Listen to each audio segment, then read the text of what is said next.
एक गांव में दो भाई रहते थे। बड़ा भाई गंगाराम बहुत अमीर था। उसके घर में किसी भी चीज की कमी नहीं थी। वही छोटा भाई सेवकराम बहुत ही भोला और नेक दिल इंसान था। उसके परिवार में उसकी पत्नी और एक बच्चा था। वह इतना गरीब था कि वह मिट्टी के मकान में रहता था। गंगाराम की पत्नी के 3 पुत्रियों के बाद पुत्र हुआ था, तो गंगाराम ने एक बड़ा प्रोग्राम रखा, जिसमें उसने गांव के और बाहर के बड़े बड़े अमीर लोगों को बुलाया था।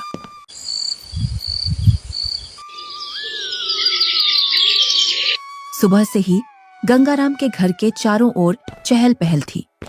कहीं पकवान बन रहे थे, तो कहीं बच्चे खेल रहे थे और कहीं मेहमान आ रहे थे। गंगाराम के घर के चारों ओर खुशी का माहौल था। धीरे धीरे चारों ओर के मेहमान आ गए, पर आपके छोटे भैया सेवक कहीं दिखाई नहीं दे रहे हैं। अभी तक आए नहीं। आपने गांव में सबको बुलावा दिया है ना? अरे हाँ, बुलाया है उसको, आता ही होगा अपने बच्चों के साथ। तू यहीं रुक और मेहमानों को देख, मैं अभी आता हूँ व्यवस्था देखकर। इतना कहकर गंगाराम घर से बाहर चला जाता है और गुनगुनाता है, मैं उसको अपने प्रोग्राम में क्यों बुलाऊं? वो कहाँ और मैं कहाँ? मेरे यहाँ एक से बढ़कर एक अमीर मेहमान आ रहे हैं। अगर किसी को पता चल गया कि मेरा भाई इतना गरीब है तो मेरी नाक कट जाएगी। कुछ गांव के लोग सेवकराम के घर के आगे से गंगाराम के प्रोग्राम में जा रहे थे और सेवकराम अपने घर से खेतों पर जाने की तैयारी कर रहा था। जैसे ही वह घर से बाहर निकलता है तो उसको कुछ गांव वाले मिल जाते हैं। अरे सेवकराम, तू अपने भाई के घर नहीं गया? तेरी भाभी के बहुत दिनों बाद लड़का हुआ है। इसी उपलक्ष्य में तेरे भाई ने बहुत बड़ा प्रोग्राम रखा है। तू तो चाचा बन गया है और तू यहाँ, जबकि तुझे तो अपने भाई के घर सबसे पहले पहुँचना था। सेवकराम ये सुनकर दंग रह जाता है। इस बारे में उसे कुछ भी पता नहीं था, पर वह गांव वालों के सामने ऐसे बोलता है जैसे उसे पहले से सब पता है। अरे हाँ भाई, मुझे भी जाना है। बस थोड़ा सा खेतों पर काम बचा है, उसको मैं पूरा करके आता हूँ। जल्दी काम पूरा करके आ भाई। सुना है भाई गंगाराम ने बहुत ही स्वादिष्ट पकवान बनवाए हैं और उसने खाने पर पूरे गांव को बुलाया है। हाँ, ये तो बड़ी ही अच्छी बात है। तुम लोग चलो, मैं आता हूँ। जैसे ही गांव वाले वहां से निकल जाते हैं तो सेवकराम का मुंह उतर जाता है। ये तो बहुत खुशी की बात है, पर इसके बारे में तो मुझे कुछ पता ही नहीं है। चलो, मेरे बड़े भाई के घर पुत्र रत्न तो आया और मैं फिर से चाचा बन गया, पर मुझे इस बारे में कुछ बताया भी नहीं।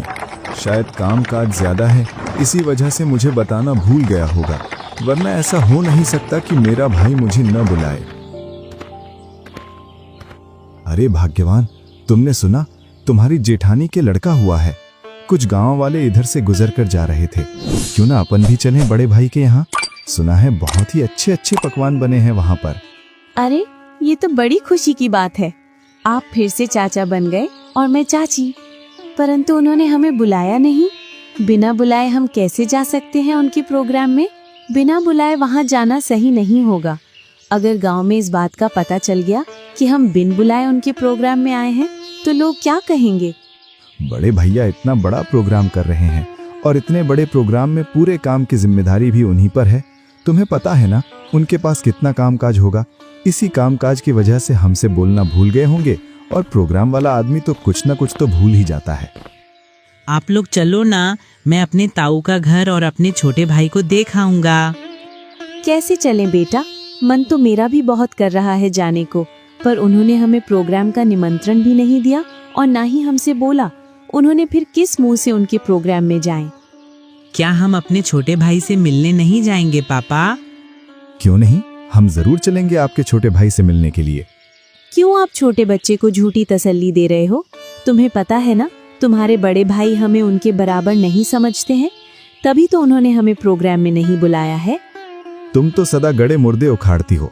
ऐसा नहीं है, वो हमको चाहते हैं, वो तो कामकाज की वजह से बुलाना भूल गए हैं। तुम्हें लग रहा है कि भैया तुम्हें बुलाना भूल गए हैं, तो तुम जाओ। बिन बुलाए मैं नहीं जाने वाली कहीं। मैं तो खूब खुश हूँ अपने घर में। आपको जाना है तो जाओ।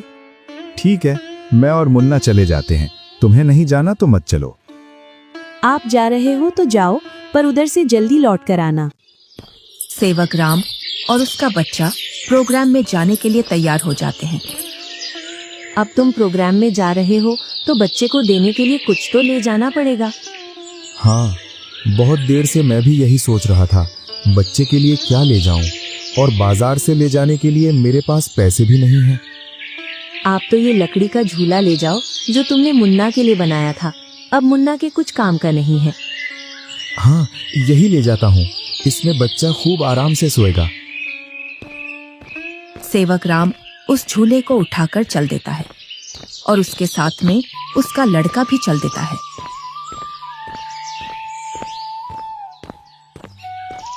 थोड़ी देर बाद दोनों प्रोग्राम में पहुंच जाते हैं। यहाँ तो खूब अमीर मेहमान आए हैं और बच्चे को देने के लिए शानदार और महंगी महंगी वस्तुएं लाए हैं। मेरा झूला तो इनके आगे कुछ भी नहीं है।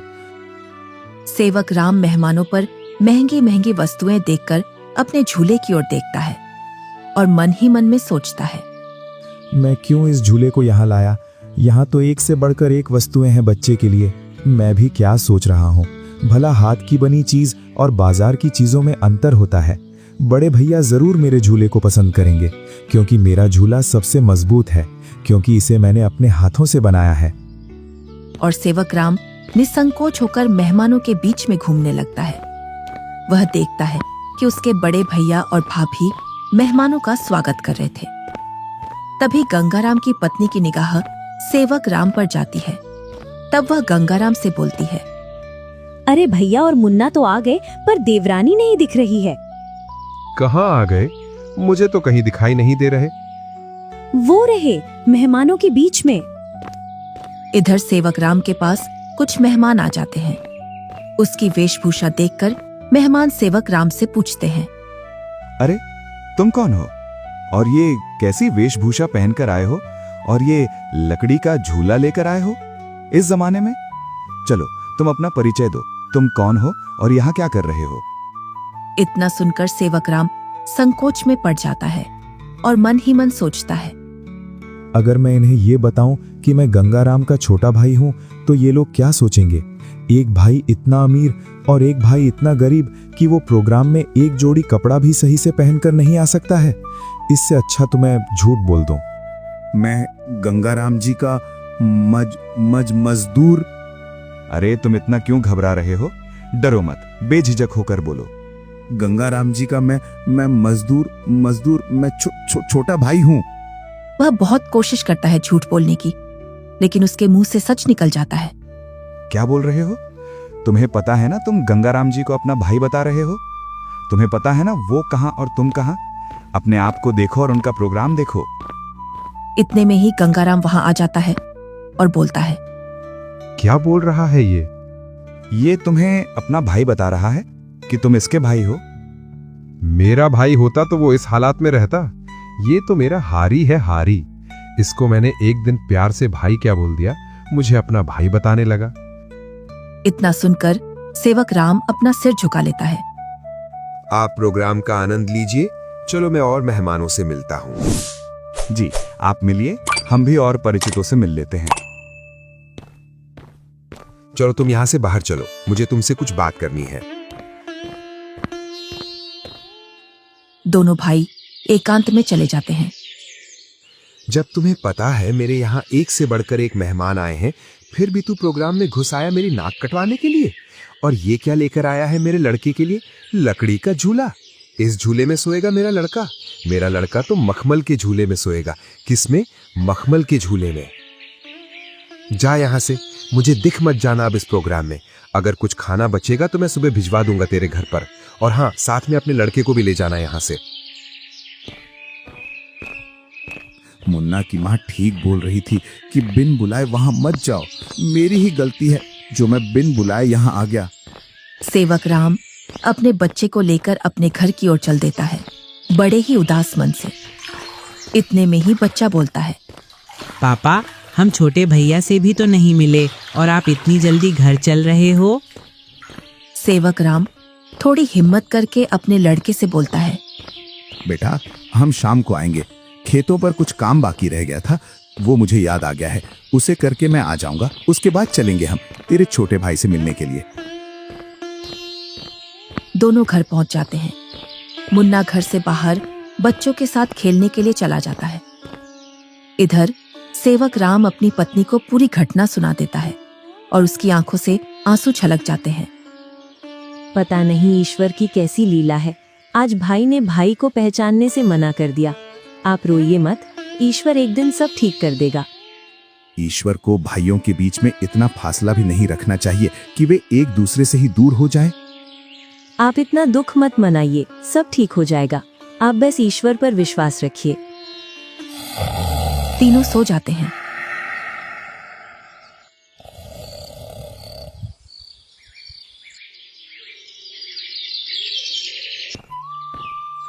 दूसरा दिन गंगाराम के दरवाजे को कोई बजाता है।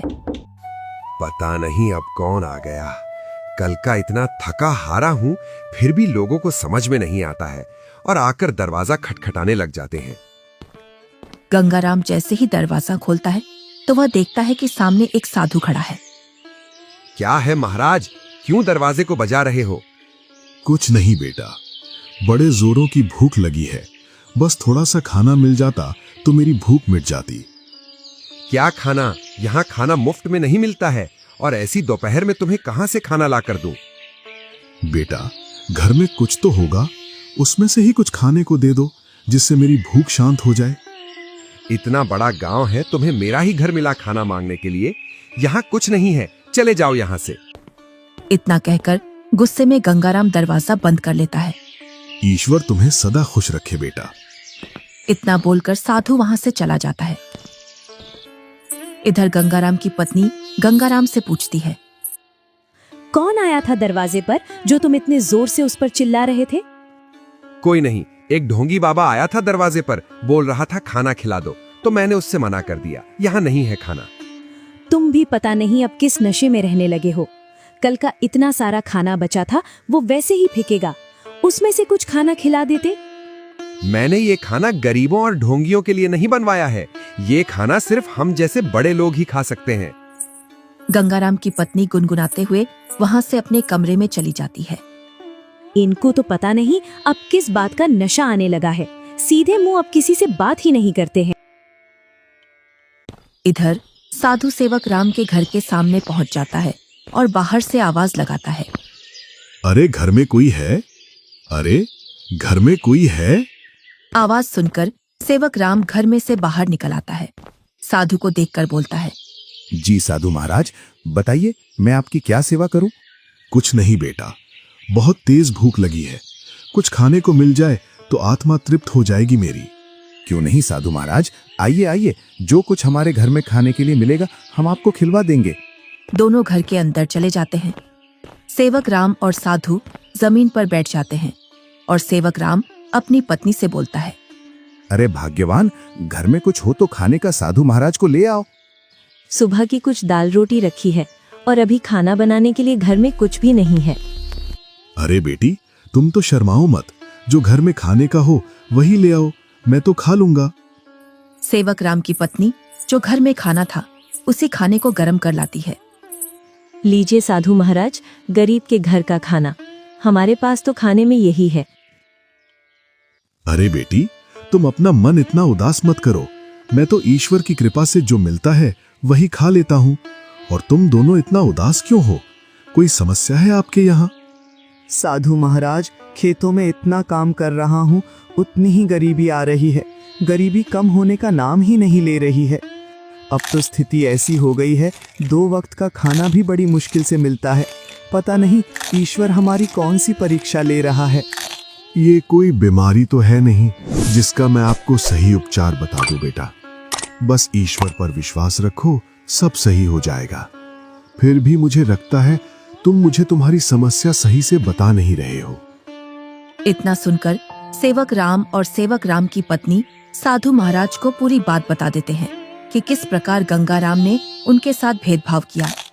साधु खाना खा लेता है। पता नहीं आपको हमारे हाथ का खाना कैसा लगा, सही लगा या नहीं। बेटी, तुम अपना मन उदास मत करो। तुम तो अन्नपूर्णा हो और तुम्हारे हाथ का खाना बहुत ही स्वादिष्ट है। इतना सुनकर सेवक राम की पत्नी खुश हो जाती है। तुमने बेटा आज मेरी आत्मा तृप्त कर दी है। अगर तुम आज मुझे भोजन नहीं देते तो पता नहीं आज भूख की वजह से मेरा क्या होता। साधु अपने थैले में हाथ डालता है और उसमें से एक पोटली निकालता है। इसमें क्या है साधु महाराज? ये पोटली बेटा बीजों का भंडार है। तुम जिस भी फसल का बीज चाहोगे वो बीज इस पोटली में से निकलेगा, जिससे तुम्हारी फसल साधारण फसल से 10 गुना ज्यादा निकलेगी। ये तो महाराज आपकी असीम कृपा है। ये मेरी नहीं, ईश्वर की कृपा है बेटा। बस एक बात का ध्यान रखना, इस पोटली के बारे में कभी किसी को मत बताना, और इसमें से जो बीज निकले उन्हें बेचना नहीं। अगर तुमने ऐसा किया तो ये पोटली आपके किसी काम की नहीं रहेगी। जी साधु महाराज, मैं कभी ऐसा नहीं करूंगा। और साधु महाराज वहां से चले जाते हैं। साधु महाराज के पैर जैसे ही घर में पड़े तब से घर में शांति का अनुभव हो रहा है। हाँ भाग्यवान, अब ईश्वर की कृपा से सब ठीक हो जाएगा।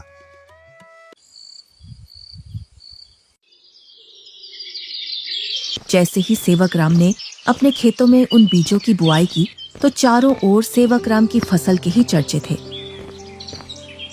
इधर गंगाराम अपने धन के घमंड में जी रहा था, जिससे वह किसी से भी सीधे मुंह बात नहीं करता था।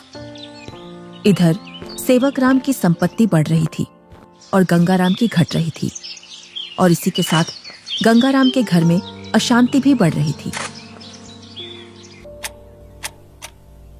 कुछ ही दिनों में सेवक राम ने गांव में गंगाराम से भी बड़ा मकान बना लिया था, और सेवक राम अब अपने घर में खूब खुशी खुशी रह रहा था। पर एक दिन, मालिक, अब मैं आपके यहाँ काम नहीं करूंगा। अब मुझे दूसरे गांव में आपसे ज्यादा जमीन मिल रही है और इससे भी अच्छी उपजाऊ। क्या बोल रहे हो हरिया तुम? तुम्हें पता है मेरे पास कितनी जिम्मेदारियां हैं? तुम चले जाओगे तो मैं अकेला कैसे खेती और घर संभालूंगा, और ऊपर से मैं अकेला आदमी। मुझे जहाँ मुनाफा मिलेगा मैं वहीं काम करूंगा मालिक। अगर मुझे इतनी ही मेहनत में मुझे वहां ज्यादा फसल मिलेगी तो मैं वहीं जाऊंगा। अरे हरिया, मैं भी तो तुम्हें खूब मुनाफा करवाता हूँ। बस तुम इस साल और रुक जाओ, मैं जब तक दूसरा हारी देख लूंगा। मालिक, 2 सालों से तुम मुझे बेवकूफ बना रहे हो। न तो तुम अनाज ज्यादा देते हो और न ही तुम दूसरा हारी रखते हो। मैं तो चला, तुम जानो और तुम्हारी खेती। अरे नहीं, ये तो चला गया। अब मैं क्या करूंगा? कई सालों से मैंने खेतों में काम भी नहीं किया है, जिससे अब मुझसे खेतों में काम भी नहीं होगा। क्यों ना मैं सेवक राम के यहाँ जाऊं? अब तक तो उसने उसकी सारी जमीन बेच दी होगी, क्योंकि हालात तो वैसे भी खराब चल रहे थे उसके। वो जरूर मेरे खेतों पर काम कर लेगा। गंगाराम सेवक राम से मिलने के लिए चल देता है।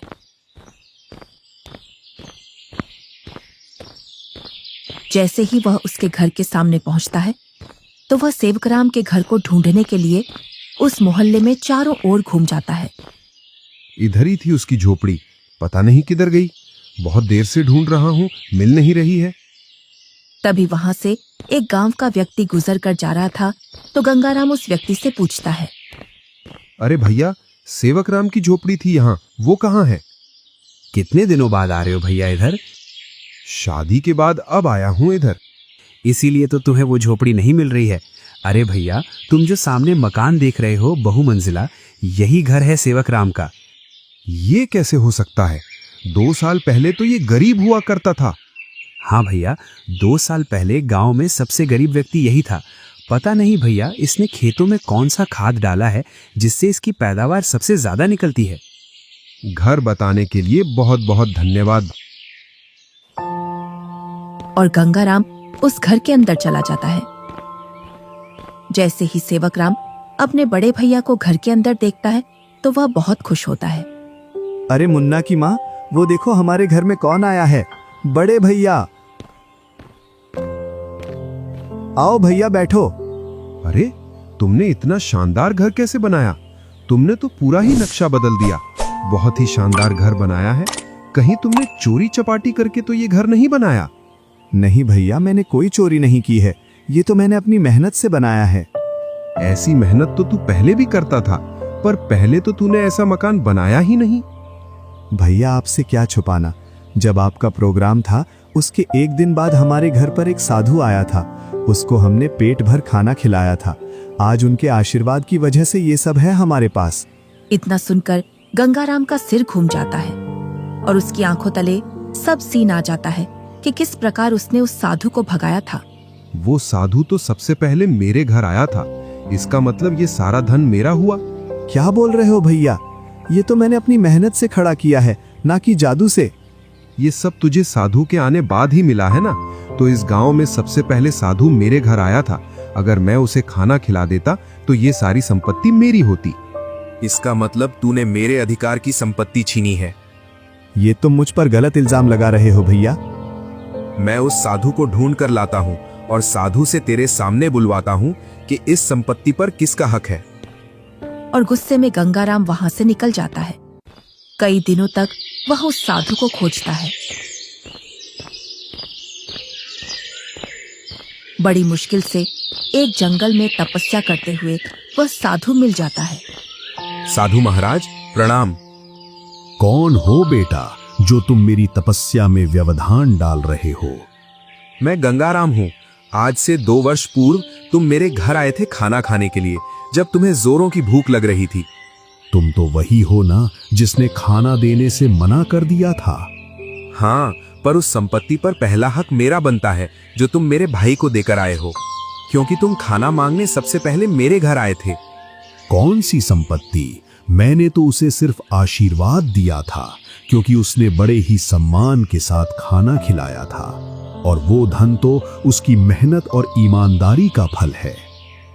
इतना सुनकर गंगाराम गुस्से में साधु से बोलता है, साधु, तुम मेरे साथ अन्याय कर रहे हो, क्योंकि उसकी संपत्ति पर पहला अधिकार मेरा है, क्योंकि तुम सबसे पहले मेरे द्वार पर आए थे। अगर तुम मुझे ये पहले ही बता देते कि मैं तुझे और भी अमीर बना दूंगा, तो मैं तुम्हें उससे भी अच्छा भोजन कराता। उसने क्या खिलाया होगा आपको? सूखी रोटी? गंगाराम साधु से बहुत वाद विवाद करता है और गुस्से में साधु से बोलता है, जिससे साधु को क्रोध आ जाता है। बालक, तुमने मेरी सब्र की सीमा खत्म कर दी है। तुम मेरे श्राप से अब बच नहीं सकते हो। इतना सुनकर गंगाराम के होश उड़ जाते हैं। इतने में ही सेवक राम और गंगाराम की पत्नी आ जाती है। क्षमा कीजिए साधु महाराज, क्षमा कीजिए। अरे बेटी, तुम क्यों माफी मांग रही हो? मेरे पति थोड़े उग्र हैं, उनको पता नहीं है किससे कैसे बात करना है। इतना सुनकर गंगाराम भी माफी मांग लेता है। गंगाराम, अभी तक तुम्हारा जो घर चल रहा था वो तुम्हारी पत्नी के निर्मल भाव की वजह से चल रहा था। अब तुम अपने लालच को छोड़ दो और दोनों भाई साथ साथ रहो, क्योंकि तुम्हारा छोटा भाई बहुत ही ईमानदार है। जी साधु महाराज। तुम्हें कैसे पता चला मैं यहाँ हूँ? आप जिस दिन साधु महाराज की खोज में निकले, उसी दिन भैया मेरे पास पहुँच गए थे और उन्होंने आपके बारे में मुझे सब बता दिया था। भाई हो तो तेरे जैसा, मेरे जैसा भाई किसी को भी नहीं मिले।